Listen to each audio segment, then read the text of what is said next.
Chers amis, bonjour. Nous sommes le vendredi 20 août 2021. Il est 8h30. Quelques news de l'Arménie, de l'Artsakh et de la diaspora arménienne.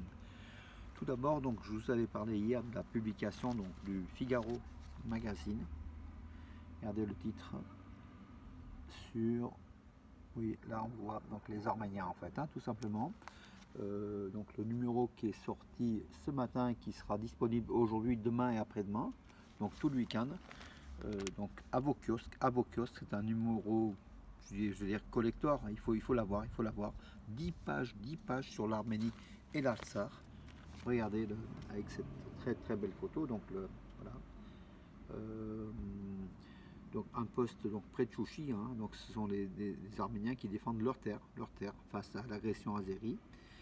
10 pages donc avec des photos donc de Antoine Agoudjian, donc du célèbre photographe Antoine Agoudjian, et puis un texte très bien documenté avec carte à l'appui et puis des éléments très très très forts, donc de ces Arméniens qui sont, comment dirais-je, mis sous pression par l'Azerbaïdjan et la Turquie pour quitter pratiquement leur territoire.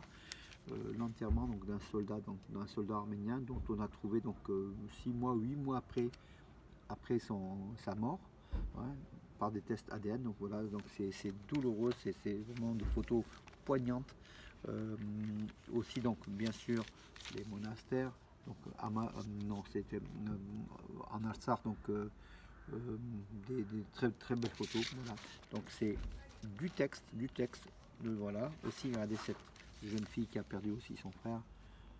Et puis bon, les Arméniens qui résistent, qui voilà, donc un poste arménien près d'un poste azéri, et surtout le texte de Jean-Christophe Buisson. Donc Jean-Christophe Buisson, qui est directeur adjoint, du Figaro Magazine, qui est un journaliste très très connu, qui a été plusieurs fois en Arménie et en Artsakh, qui a fait des reportages sur le terrain, justement lui au niveau du texte, et Antoine Agoudjian au niveau des très belles photos. Voilà ce qui donne donc un numéro à plusieurs centaines de milliers d'exemplaires, donc le Figaro Magazine aujourd'hui. Ça nous fait plaisir, ça fait parler de l'Arménie, ça fait parler de l'Artsakh, ça fait parler d'un peuple qui n'est pas oublié, le peuple arménien d'Arménie et de l'Artsakh, ceux qui vivent dans la peur et dans la douleur aux frontières menacés en permanence, et qui sont là, qui résistent face à cette agression turco-azérie mise en place par Erdogan et Aliyev. Voilà, un numéro à aller chercher donc dans vos bureaux tabac, donc dès ce matin. Lisez-le, donc il y a 10 pages, donc 10 pages. C'est pas tous les jours qu'on a ça. En tout cas, le Figaro Magazine, c'est pas la première fois, c'est la 3e ou 4e fois que le Figaro Magazine, grâce à Jean-Christophe Buisson, fait des reportages sur l'Artsakh et sur l'Arménie, dont on parle des Arméniens. Si on parle des Arméniens, parlez-en. Parlons de nous déjà. On est très très bien servis. Déjà, ce sont les Arméniens qui doivent les premiers faire leur promotion, la promotion de l'identité, de la culture, de la présence, de l'histoire. C'est l'occasion. Prenez ce numéro collector et essayez de diffuser, de demander à vos amis de le prendre ou de le prêter à vos amis qui puissent s'informer du sort des Arméniens. La parenthèse donc est fermée. Donc Figaro Magazine, une nouvelle fois, vous verrez donc dans vos kiosques, donc dès aujourd'hui. En Arménie, donc un drame s'est joué donc hier. 3 soldats arméniens sur un front avancé ont été tués, étaient donc morts, donc victimes de balles. Douloureux, pourquoi? Parce que ce n'est pas l'ennemi qui a tué ces 3 soldats arméniens, malheureusement. Donc on a su un peu plus donc, ce matin, dans la matinée, qu'il y avait une enquête. Un autre soldat arménien avait été arrêté. Et a priori, c'est un de leurs collègues.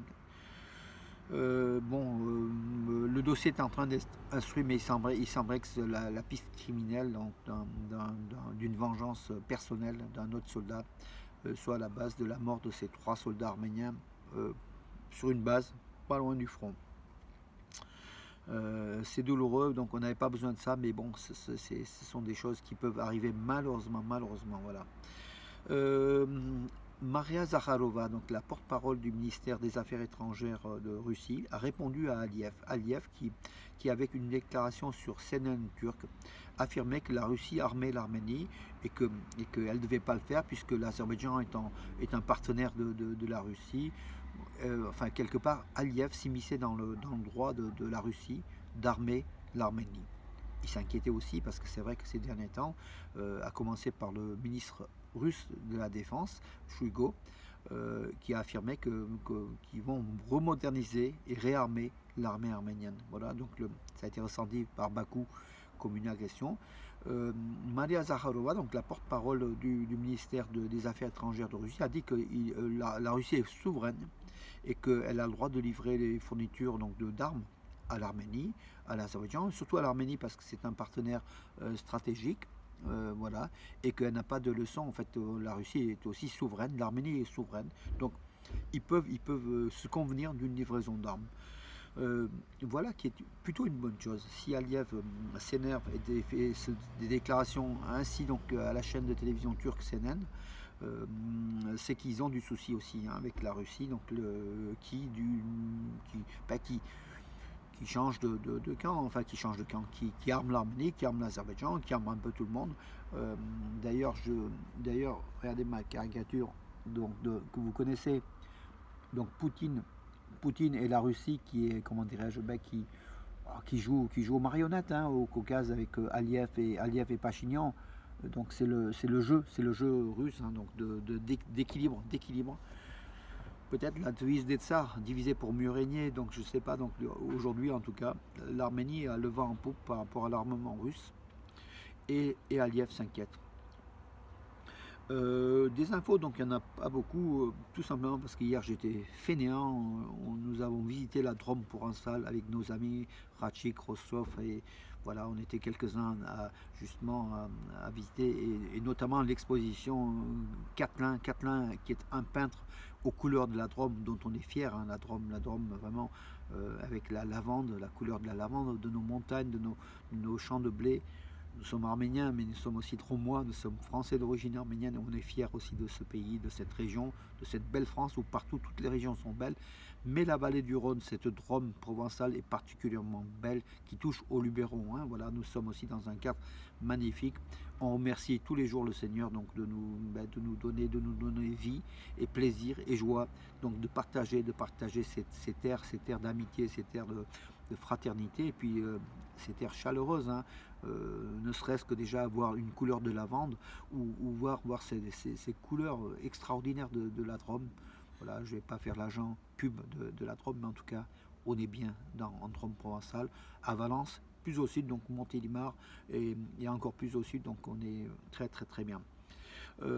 En sport, donc hier, Alashkert Yerevan, champion d'Arménie, était en Écosse contre l'équipe connue, Glasgow Rangers.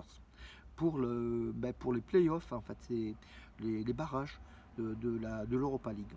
Voilà, après avoir gagné 3 tours, Alashkert Yerevan a passé 3 tours de qualification, est arrivé dans ce 4e tour dans les playoffs de l'Europa League, qui est le début des phases de groupe de l'Europa League, qui est donc ça veut dire l'Europa League tout simplement, donc dans les phases vraiment importantes. Hier, le club arménien a perdu 1-0, le plus petit des scores, un but marqué à la 67e minute par les Écossais, qui jouaient à 10 depuis la 43e minute. Je ne vais pas dire qu'ils ont fait le jeu égal, mais presque. Donc Alashkert Yerevan nous a surpris par la qualité de son football face à un des meilleurs d'Europe, mais qui, bien sûr, ces derniers mois, Glasgow Rangers n'est plus le Glasgow Rangers qu'il était donc il y a quelques mois ou quelques années de cela, mais c'est un club européen d'un très bon niveau, et aujourd'hui un club arménien arrive à presque concurrencer, à tenir face à une équipe d'Europe occidentale comme Glasgow Rangers. Match retour la semaine prochaine. Si Alashkert Yerevan gagne par plus d'un but d'écart, donc ça sera la phase de groupe. On espère un exploit. Donc ils ont les moyens, ils ont des joueurs. Les Arméniens, ils ont de très très bons joueurs, notamment des joueurs étrangers qui jouent très très très bien. Il suffirait d'un pas grand chose pour que le club arménien se qualifie. On est derrière lui, on le soutiendra, on suivra le match. Voilà mes amis, écoutez, sur cette bonne nouvelle, je vous donne un rendez-vous à demain. Profitez du soleil, si vous êtes en vacances, profitez de tous les jours qui passent, et que le soleil est là, le ciel bleu est là, et que visitez, donc bougez, faites du sport. Bonne journée, à demain mes amis.